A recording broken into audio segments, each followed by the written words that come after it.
I used to wake up at 5 a.m. every morning to prepare Marcus breakfast, because Marcus liked his breakfast ready by 6. I used to complete all his tasks before time. Everyone used to say that Marcus is lucky to have such a wife. One day, Marcus would shout from upstairs, "Sarah, my blue tie." I would run up and find it for him. It was always in the closet, right where it should be. "Can't you ever put things in the right place?" he would say. "Sorry," I would whisper. A lot of time I said sorry in those days. I wanted to be a therapist, a counselor who helped people with their problems. But he said, "Why do you need that? I make enough money. That is more than enough for you. Just stay home and take care of things." He never cared about my feelings, my emotions, my dreams. Even I used to love drawing, but I stopped, because Marcus considered it waste of time. I stopped calling my friends. Marcus said my friends were a bad influence. I stopped wearing bright colors, because Marcus said they did not suit me. I became quieter. I became such a wife he always wanted to be. Until one day, I wasn't sure who I was anymore. I found out about the third woman by accident. A text message on his phone while he was in the shower. But that wasn't the worst part. The worst part was when I heard him tell Lily, "If Mom asks where I was last night, tell her I was working late." "Okay, sweetie." He was teaching our 14-year-old daughter to lie. That's when I knew I couldn't do this anymore. I called a lawyer the next day. One day, I was fed up of all this and decided to take divorce. Marcus signed the divorce papers as he had been waiting for it for years. For the first month, I cried every day. The house felt empty and too quiet. On the nights when Lily stayed at Marcus's apartment, I would sit alone in the dark and wonder if I had made a mistake. My sister Maya came over one day.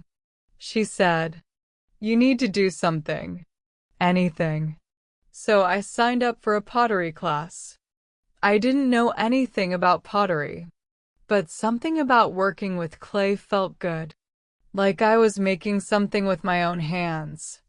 An older woman named Ruth sat next to me.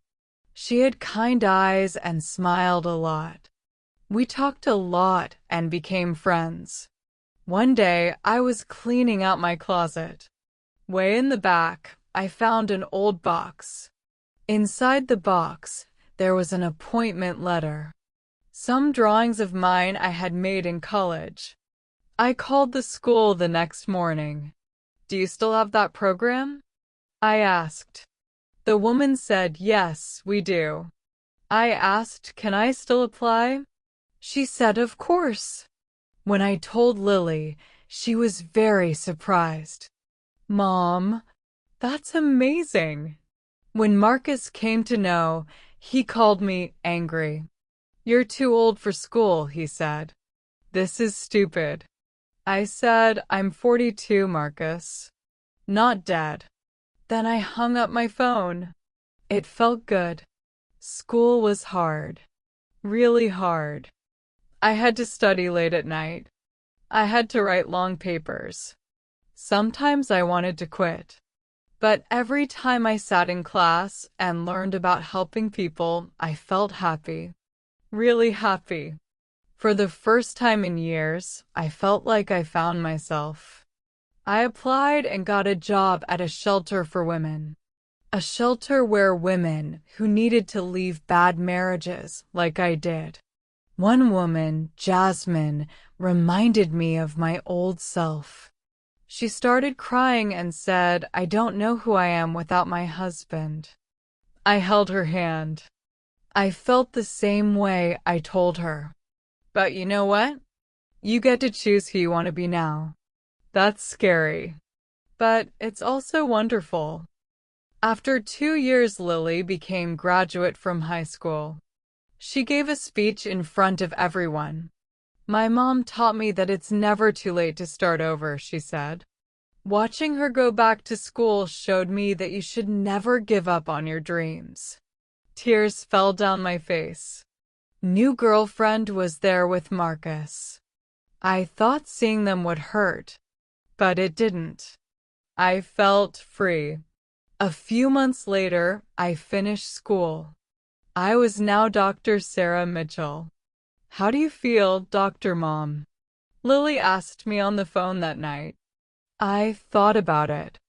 I thought about the woman I used to be, the one who said sorry all the time, who made herself small, who forgot her dreams. And I thought about who I was now, strong, happy, helping others. I feel like myself again, I told her. For the first time in 20 years, I feel like me. The divorce hurt. It was scary and sad and hard. But it also saved me. It made me remember who I was before I became Marcus's wife.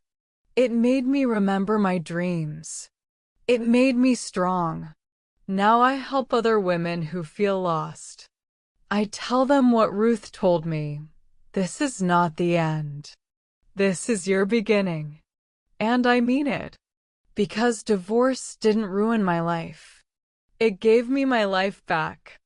This story will not only improve your English, but also make you realize that something that we think miserable are actually the true source of happiness. But we realize this fact later. Thank you for watching. If you like the story, subscribe my channel and share your thoughts and comments.